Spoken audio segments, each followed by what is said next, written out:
is the pomelo tree, and it has just gotten through a cycle of producing fruit, just perfect for the Lunar New Year. And as I stated before, the leaves are unique. It has like 1-2 lobes, so they all look like that. And oh, here are the little blooms, if you can see them, white blooms. And they are quite big blooms compared to the mandarins and the oranges. It looks as if though my parents are starting a banana start here. It's really small. So this is Serenity Garden's parents' place, and that's some amaranth there.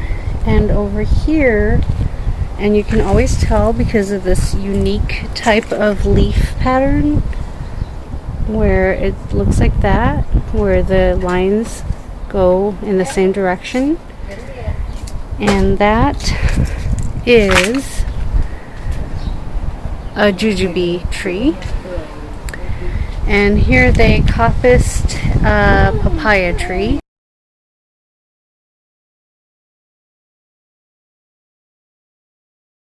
They've coppiced another papaya tree, but it has a lot of branches and it'll survive and make more fruit.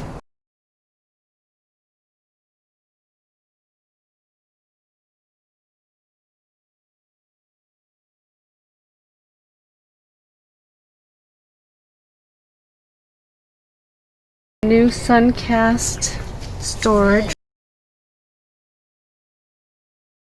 Here are some lemongrass starts, and not sure what's here, but this is going to be a cherimoya. I can tell by the way the leaves look at the top. And that's a new tree. And some lemongrass, as I said, celery, dill.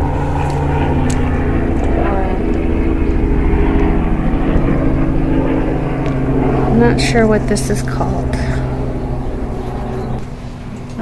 Tangerine tree that has many fruit, and they've already trimmed it down to a small neat size right next to this dragon fruit that is propped up onto some wood stakes. Lots of purple mustard greens and green mustards. That looks like Swiss chard. Some Tradescantia growing under this persimmon tree. Here's the persimmon tree starting to leaf out again after it lost all its leaves over the winter. Here is some ashitaba, and these are wonderful. They are, I believe they're related to the longevity spinach, the Chinese spinach, because they have these serrated edges. And what you do is you cut the branch down below and just remove the lower leaves and stick it into the ground, and it will reroot again. They're so good, and I love the flavor, and I love the texture when you put it into soup or stir fry it.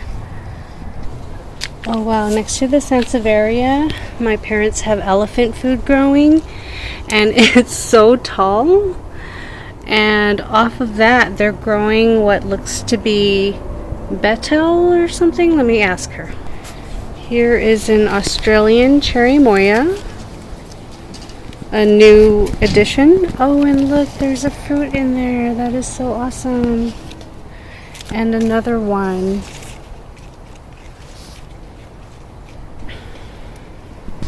So here's another jujube tree, and my parents very often coppice it, but it grows very well. So what you can do is take one of these cuttings and stick it in the ground, and I'm sure with some rooting hormone it will grow, because it likes to make many new plants, it spreads. So that's the thing you have to be careful of with jujube. But they've been able to control it all these years. Here are some more ashitaba. As you can see, the bottom side is purple and the top side is green, and it has a little bit of a kind of a crunch if you don't cook it for too long. This is the Asian herb. As it grows taller and taller, the leaves get wider and they maintain that triangular type of shape. And I believe you could put it in like spring rolls and stuff like that, but it is really good. It kind of tastes like, has a fishy flavor, I believe. Here are the overwinterized basil. Here are tons and tons of mint. A white kalanchoe. She's now got several different colored kalanchoe. The very spicy chili pepper here, coming back. It's been overwintered. Some more basil, some chamomile, mango tree. It's all in this little guild here. Here is a white guava tree, very mature. A lot of her trees are mature. Here she is really good at growing these, I believe they're called euphorbia. They're spiky and they're just really gorgeous, but she's like a pro at growing these. Every time I get one, a cutting from her, or I grow one, I just get a one that's like about a foot or two tall, and it keeps dying back and coming back. I try not to touch it too much because it's like a cactus, so it doesn't require too much water, but for some reason hers is always blooming and gorgeous. This is often considered a weed, but it's actually edible. It's plantain and it's very nutritious. Here's one of the numerous citronella that I got from them, and it's the one that smells like lemongrass. Citrosa, something like that. Citronella. And here's some broccoli. Ooh, these are really pretty. They're dark purple. I might get a cutting from her. Here is another one of those euphorbias, but it's a greenish yellow with pink edges. It's really gorgeous. I love that sort of unusual, any type of green flowers, greenish yellow. Here is a Cuban oregano. They're very, what do you call it? Sensitive to the cold, so it kind of died back, but they grow them really well here. Here is a pot of sansevierias. They're like the dwarf variety that look like a bird's nest, so she loves them. So about a year ago, I gave her seeds for, what is this called? It's like an African variety of spinach, but I can't remember what it's called. So they make these little seed pods, which you can actually crush and use it as a dye, and it makes a reddish purple dye. But I think she didn't use my seeds to grow them, and she got the seeds for this variety from a friend. So these leaves are edible. You could eat them raw, or you can stir fry them. They don't do well in the cold, so that's why the leaves look so funky. But as soon as it gets hot, it's going to start thriving again. So right now it went to seed quite a bit. And here's some cilantro, green onions, another type of Asian herb, more cilantro, a little baby mango, another little baby mango, a little baby guava, a little baby mango, a cute little cane that can be grown outside. And I believe this is another spicy chili pepper that looks really fantastic for being a heat-loving plant. It overwintered well. Here's a little baby papaya right up against another tangerine tree. A lot of things are overwintered, so if you see bags everywhere, it's just to make that humidity for some of the new starts, the new plants that she acquired from some friends. Here's another one of those beautiful euphorbias. Here's another variety. It's really pretty. It's yellowish pink with a little bit of green in there. It's gorgeous. I don't know how she has such a green thumb to grow these. This is another fruit tree. I know it's a fruit tree. I'm not sure what kind. I want to say that it's a mango, but it looks a little different from a mango. I'm not really sure, but it definitely is a fruit tree. Here is another one. She loves this one the best because it has smaller red flowers. I like the ones with the big blooms, big blossoms. But she loves this one the most with the small little red flowers. And here's another guava. That is passion fruit.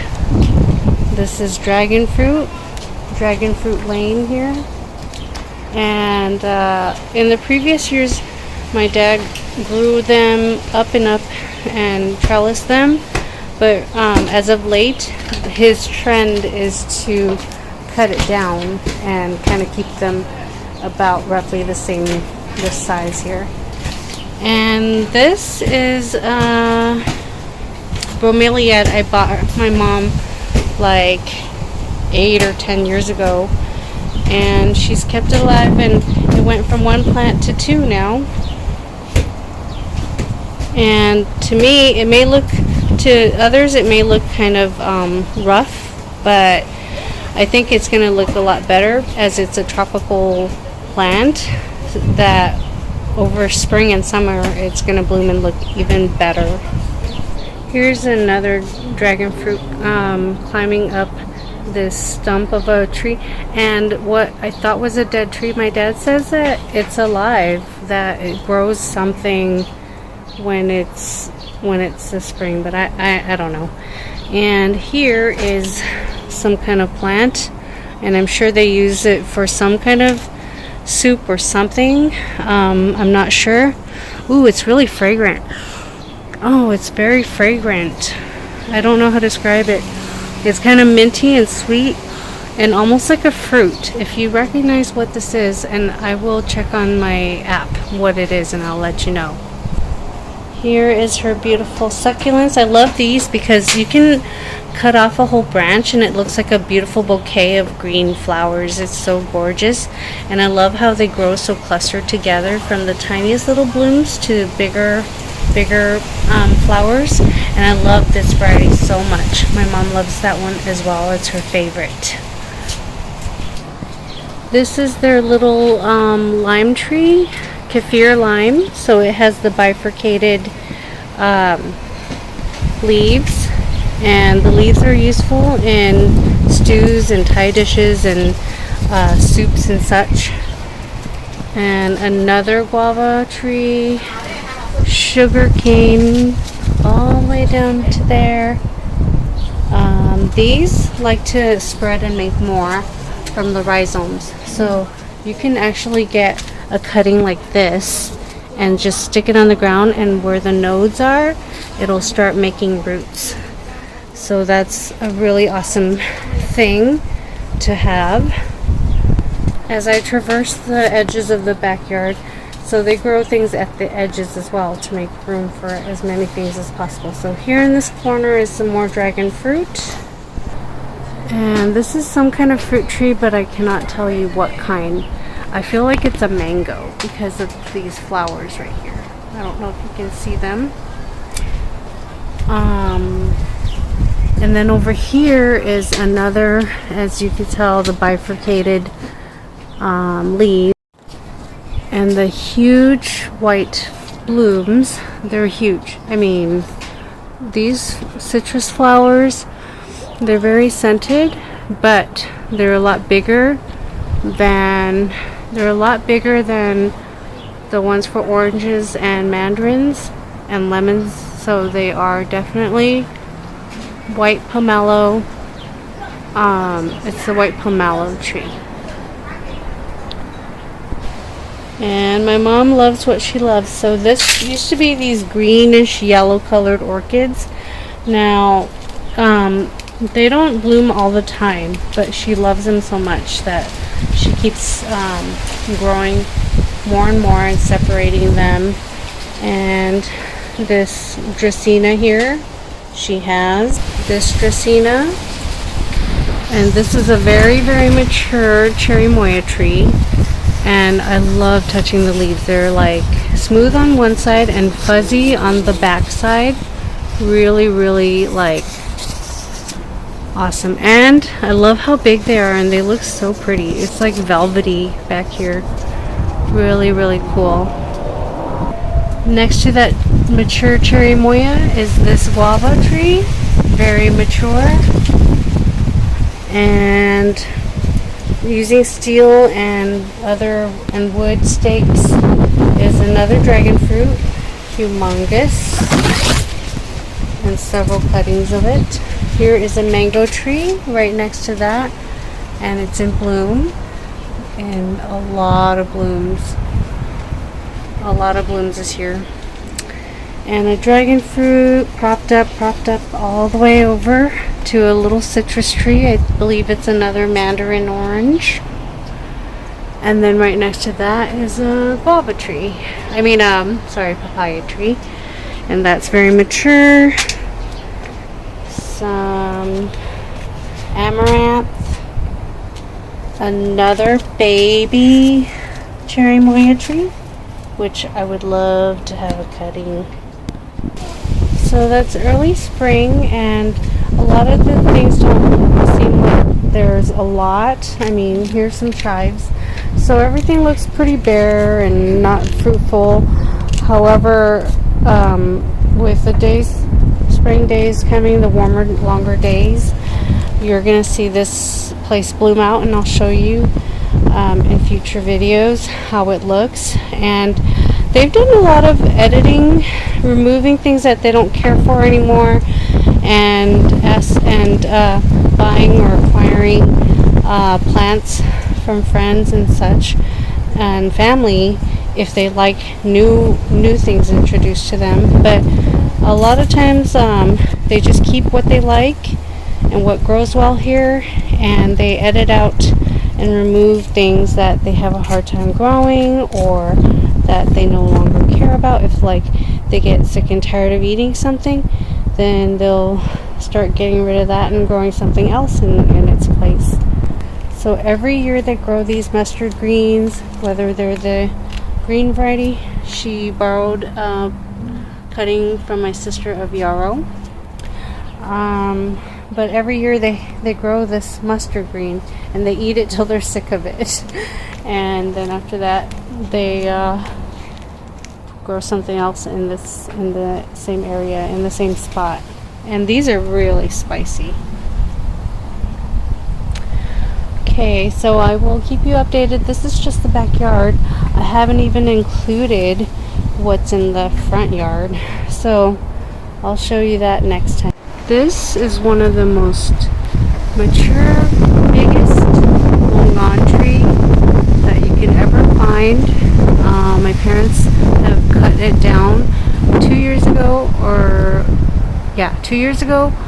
3 years ago they had lots of fruit. Then 2 years ago they decided to trim it down, and they trimmed it down more than 50%.